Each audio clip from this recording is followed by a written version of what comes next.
You're tuned in to the Reality Fred podcast. Food and travel, cool stuff, weird stuff, entertainment, and more. You made the choice to be here, and my friend, you've chosen wisely. Now buckle up, because it's time to get started. It's time for the Reality Fred podcast.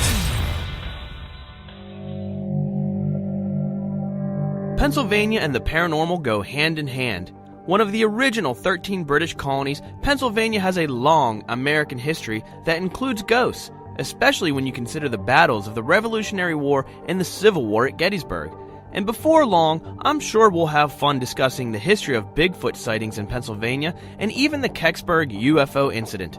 But today, I'm going to continue our haunted Halloween 2017 theme and share 6 interestingly spooky stories rooted right here in Pennsylvania, including one I witnessed firsthand. So find your safe space and enjoy these haunted Halloween Pennsylvania stories. When you're by yourself or when the world slows down, Reality Fred. When life decides to give you the run around, Reality Fred. Or when your glass is full and your cigar is just right. Fire up the podcast that keeps you up all night. Reality Fred, I'll say it again. Reality Fred, always there like a friend. You know it's time, so just press play. Reality Fred, come and take me away.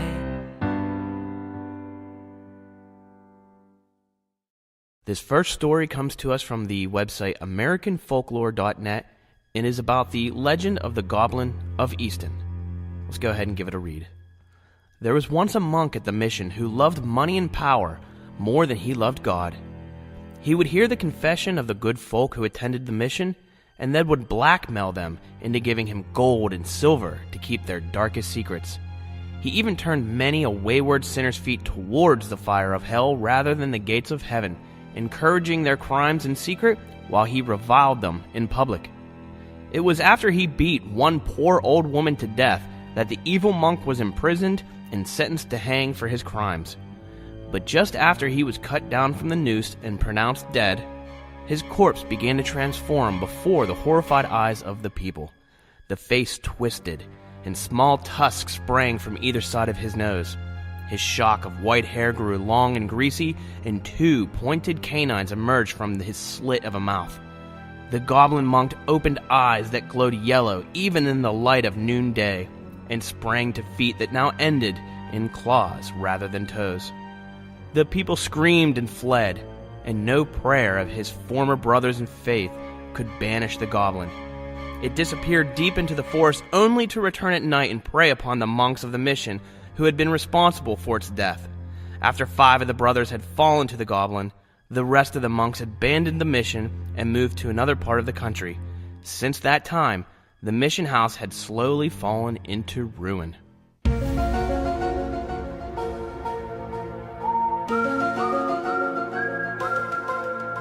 This next story is about a place here in Pennsylvania called Dead Man's Hollow. This comes from the website hauntsandhistory.blogspot.com.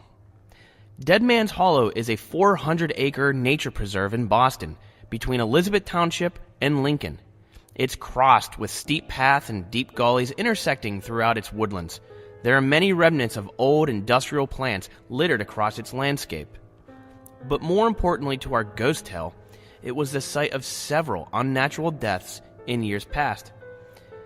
Every autumn, a ghost makes its presence felt in the hollow, rustling through the fallen leaves and making eerie sounds. The mystery is, whose spirit is it? There's a long list of interesting candidates to choose from. In 1874, a group of boys found a man hanging from a tree. Some say the lynching was the result of backwoods justice, others the work of the KKK. Yet others say the man was actually a woman. Some claimed it was a Native American whose ghost has been spotted on the Youghiogheny River. One version of the tale claims that a baby cries for the victim at night when the moon comes out. It could be that this unfortunate soul is the ghost of Dead Man's Hollow, seen haunting the woods since the turn of the century. But the cast of characters doesn't end there. In 1881, shopkeeper Robert McClure was gunned down chasing the robbers of his McKeesport General Store. Ward McConkey was hung for the crime 7 years after the fact. He claimed he didn't do it, and his last words were, "Goodbye, all you murderers." Many believed his innocent soul returns to curse those who killed him. In 1887, Edward Woods drowned in the Youghiogheny River, and his body washed ashore at Dead Man's Hollow. His death was ruled accidental, but many suspected foul play. Could he be the Hollow's resident spirit? In 1905, Mike Sacco, working in the local Union sewer pipe plant, was crushed in an elevator accident. Maybe it's his spirit that's still roaming the area. Another story has two bank robbers splitting their loot in the Hollow after pulling off a heist in Clairton. One shot the other. Perhaps the cheated thief is still around, searching for his cut of the ill-gotten swagger. Of course, the Hollow had its shares of other mishaps. An earthquake, a lightning strike that caused a derrick of the Snee Oil Company to explode and catch fire and flood. Maybe our spook met his or her end during one of those disasters. Another long-reported phenomena is that of the sound of small children laughing in the woods. There's no background tale we can find for the cause of those claims. Even odder, Dead Man's Hollow has its own mythical creature. A late 19th century news article said a snake 30 to 40 feet long with a 2 to 3 foot head was seen slithering through the Hollow. Not too surprisingly, the Hollow was also a haven for moonshiners and their stills. Maybe the snake was a white lightning-induced hallucination. There's only one thing we can be certain of. The name Dead Man's Hollow rings undeniably true.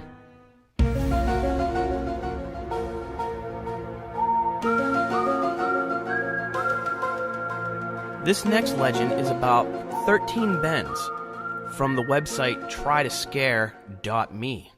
And growing up in the North Huntington area of Pennsylvania, which was just a few miles away from the Coulterville area where 13 Bens was found, this was a local legend that I certainly knew of growing up.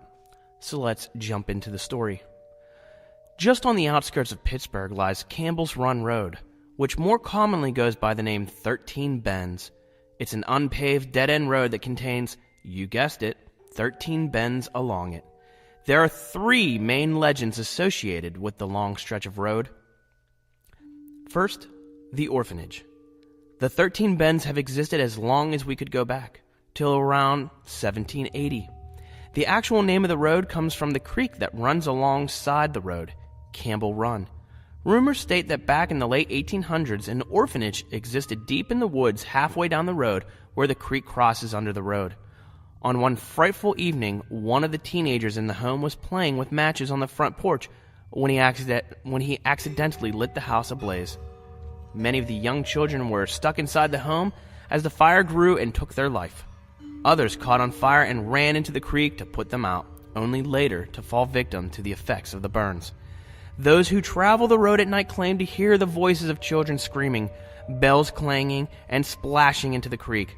As urban legends state, you must go down the road until you hit the first bridge.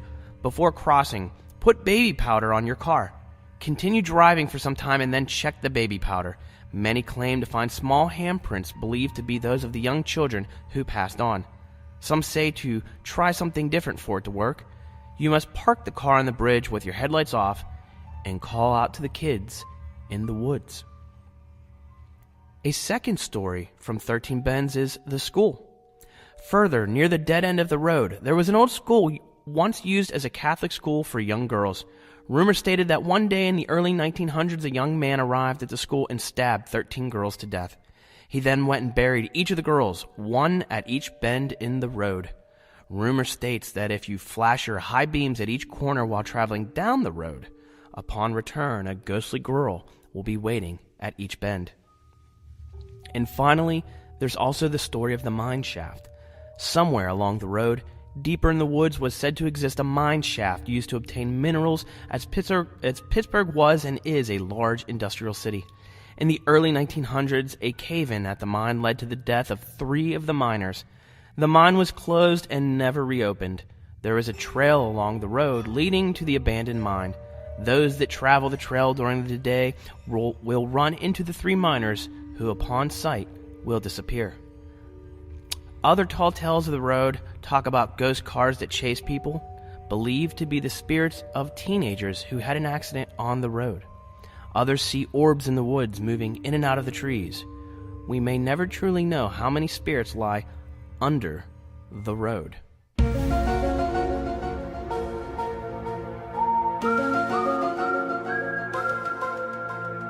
This next story comes from the website WeirdUS.com. This is about the Devil's Road and the Cult House. There's a wood in southeastern Pennsylvania, right on the Delaware border, whose legendary status has even made it into a summer blockbuster movie. True, the movie in question, The Village, was written and directed by a local boy, M. Night Shyamalan. But when an A-list Hollywood director brings a wood full of misshapen trees into the Cineplex, you know the legend has legs. The Devil's Road winds a couple of miles through the woods just north of the Delaware border in Chad's Ford.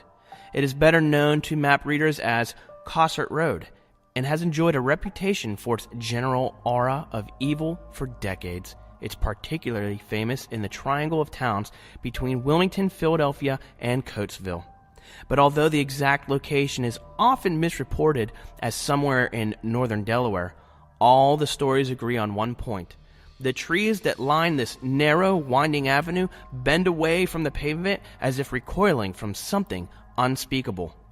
Further into the woods, they say, up a densely wooded hillside stands a massive stone mansion known as the Cult House, which Delaware residents insist was once owned by a member of the DuPont family. The Cult House naturally housed a cult of some kind, as the story goes, but the nature of its ceremonies remains vague even by the standards of the local rumor mill. Fans of the conspiracy theories spin wild stories of DuPont family members marrying their cousins in the house so that the family's wealth would stay in the family, and then using the place to hide any inbred spawn these unnatural unions produced. The less fanciful rumors fall back on the old favorites, Satanists and the Ku Klux Klan. The house's windows are said to be cross-shaped, or among the camp that believes in the Satanist rumors, inverted cross-shaped. But it's getting harder and harder to explore the Devil's Road. For one thing, the street signs have been removed, so it's easy to miss the Cossart Road turn, or to mistakenly turn into a private road called Cossart Manor Drive a few miles up the pike. Even if you find the road, you'll find it liberally posted with no stopping and no trespassing signs on the trees.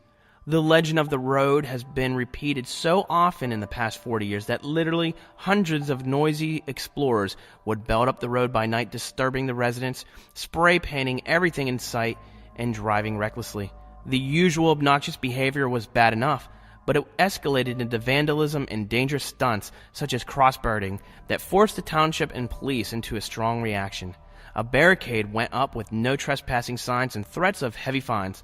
Police and private security guards began regular patrols on the lane, which probably account for many tales of visitors being chased down the road.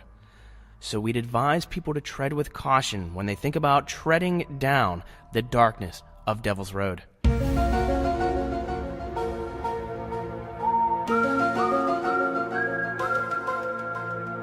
This next story comes to us from the website theparanormalpastor.blogspot.com. This is the story of the Lake Erie Storm Hag. Since first explored in the 1600s, the Great Lakes have earned a reputation as being a treacherous and unforgiving waterway. Extremely violent storms seem to appear out of nowhere, taking both vessel and crew to a watery grave. In 1977, author Jay Gorley's The Great Lakes Triangle proposed there were some sinister forces behind all these mysterious disappearances. But many sailors on Lake Erie, at least, have had a theory for centuries on the unexplainable storms and the shipwrecks that plague the freshwater lake. The Storm Hag. According to